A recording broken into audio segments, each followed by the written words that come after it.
बहुत समय पहले की बात है। एक छोटे से गांव सुखपुर में एक गरीब किसान था जिसका नाम हरिराम था। उसकी पत्नी गौरी और बेटे चिंटू के साथ रहता था। हरिराम के पास कुछ ही खेत थे जिनमें मूलतः वह अपना गुजराता करता था। उसका सपना था कि कभी उसका खेत 3 फले फूले कि वह गांव का सबसे समृद्ध किसान बन जाए। लेकिन किस्मत ने उसे हमेशा साधारण ही रखा। हरिराम बहुत मेहनत करता था। उसकी फसलें बार बार बारिश की कमी या मिट्टी की तंगी से खराब हो जाती थीं। एक दिन हारकर वह पास के जंगल में देवता भगवान से प्रार्थना करने लगा, हे भगवान, मेरी करो मदद करो, मुझे भी एक मौका दो ताकि मैं अपने परिवार को सुखी रख सकूं। आंखों से आंखें गिर रहे थे। तभी एक वृद्ध साधु वहां प्रकट हुआ।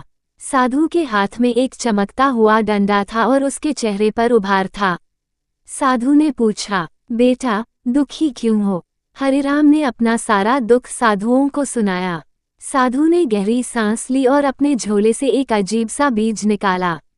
वह बीज बेरंग रंग का था और इसमें लाइट सी चमक निकल रही थी। साधु बोले, ये जादुई बैंगन का बीज है। इसे अपने खेत में लगाओ, लेकिन याद रखना इस पेड़ की देखभाल दिल से करनी होगी और लालच नहीं करना। हरिराम ने साधुओं के चरणों में आशीर्वाद लिया और वह खुशी खुशी अपने घर ले आया।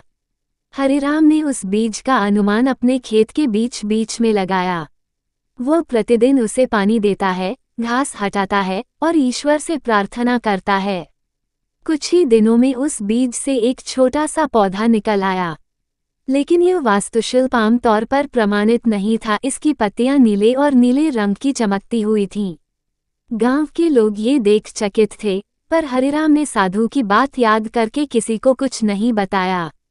कुछ ही दिनों में वह पौधा एक भव्य पेड़ की जगह ले लिया गया। पेड़ पर ढेर सारे बैंगन लगे थे, पर वे साधारण बैंगन नहीं थे। वे इतने बड़े थे कि एक बैंगन का वजन 5 किलो से भी अधिक था और उनकी चमक ऐसी थी जैसे कोई नीलमणि का पत्थर हो। हरिराम ने पहली बार जब उस पेड़ से एक बैंगन फ्रेंचाइज निकाला तो अजीब बात हुई। उस बैंगन के छूते ही उसके हाथ में सोने की चमचमाती मुद्राएं आ गईं। वह अवाक रह गया। ये क्लासिक जादुई पेड़ था। अब हरिराम की जिंदगी बदल गई। उसने अपने पुराने भाग्य वाले घर को नया बना लिया। चिंटू को अच्छे स्कूल में नामांकित किया गया। गौरी के पास अब सुंदर साड़ियां और मंजिलें थीं। गांव के लोग चकित थे कि हरिराम अचानक इतना अमीर बन गया। कुछ लोग चाहत भी करने लगे, पर हरिराम अब भी साधुओं की बात नहीं भूला था, लालच बात नहीं करना। हरिराम हर दिन बस एक ही बैंगन तोड़ता है और वह मिल गया बागान से गुजारा करता है। लेकिन एक दिन गांव के सरपंच बलराम ने, जो हरिराम की संपत्ति से जलता था, ये पता लगाने की बात है कि उसके अमीरी का रहस्य क्या है। उसने अपने चेलों को हरिराम के पीछे लगा दिया। एक रात बलराम के चेलों ने मछली बैंगन के पेड़ का पता लगाया। उन्होंने सोचा, अगर हम इस पेड़ के सारे टुकड़े तोड़ लें तो हम भी अमीर हो जाएंगे। वे रात के अंधेरे में चोरी से खेत में घुसेड़े और बैंगन तोड़ने लगे। जैसे ही उन चट्टानों ने एक से अधिक बैंगन तोड़ने की कोशिश की, पेड़ों से प्रतिष्ठित बिजली की छड़ें और पूरा खेत चमक उठा। लकड़ी के हाथ जल गए और वे गहरे भाग गए। पूरा गांव इस घटना की चर्चा करने लगा। हरिराम ने अगली सुबह देखा कि एक पेड़ बहुत खराब हो गया है। उसकी पत्तियां मुरझा रही थी। वो डर गया और फिल्मी जंगल साधुओं को बुलाने लगा। कुछ देर बाद साधु फिर प्रकट हुए। हरिराम ने हाथ जोड़कर कहा, महा, मेरी कोई गलती हो गई क्या? साधु मित्रों, नहीं बेटा, आदर्श मित्र नहीं, पर अब शत्रु वृक्ष की रक्षा करनी होगी। इसकी शक्ति अब शब्दों से बचनी होगी। साधु ने हरिराम को एक मंत्र दिया जिससे वह पेड़ के चारों ओर एक अदृश्य घेरा सुरक्षा बना सका। हरिराम ने आदर्श ही बनाए। अब पेड़ सुरक्षित था। अब हरिराम ने सोचा, सिर्फ मेरे अमीर होने से क्या फायदा, पूरे गांव का भला क्यों न करूं। उन्होंने हर दिन एक बैंगन वैली गांव का विकास शुरू किया। स्कूल फाउंडेशन, कुएं खुदवाए, अस्पतालिया और गरीबों को मदद दी। धीरे धीरे सुखपुर गांव समृद्ध गांव बन गया। गांव वालों को अब हरिराम पर गर्व था। वे उसे सुखपुर का देवदूत कहते रहे।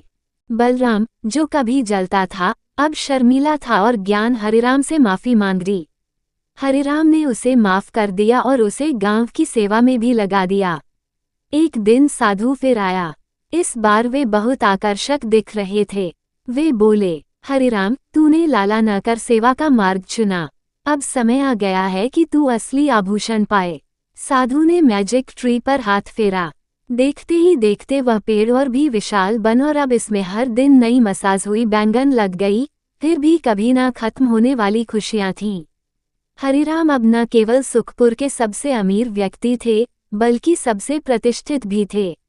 उसकी सच्चाई, सेवा और संयम की कहानी दूर दूर तक निकली। और इसी तरह एक साधारण किसान हरिराम, जादुई बैंगन के पेड़ की मदद से अपने गांव के लिए एक चमत्कार बन गया। एक छोटा सा गांव था आमपुर। जैसा कि नाम से जाहिर है, ये गांव आम के बागों के लिए मशहूर था। यहाँ की मिट्टी में खासियत थी, हर पेड़ लहलहाता, आम के बागानों से खुशबू आती और गर्मियों में ये गांव आम का मेला बन जाता। लेकिन वक्त की मार ऐसी पड़ी कि धीरे धीरे बाग उजड़ने लगे। बारिश कम होने लगी, किसानों की मेहनत बेकार जाने लगी। आमपुर अब आमों के लिए नहीं, गरीबी और पलायन के लिए जाना जाने लगा। इसी गांव में रहता था एक 60 वर्षीय किसान हरिचरण बाबू। गांव में सब उन्हें बाबा जी कहते थे। उनके पास भी एक पुराना बाग था, जिसमें सिर्फ एक ही आम का पेड़ बचा था, सूखा, बेबस और बंजर। ये पेड़ हरिचरण बाबू को उनके दादा से मिला था।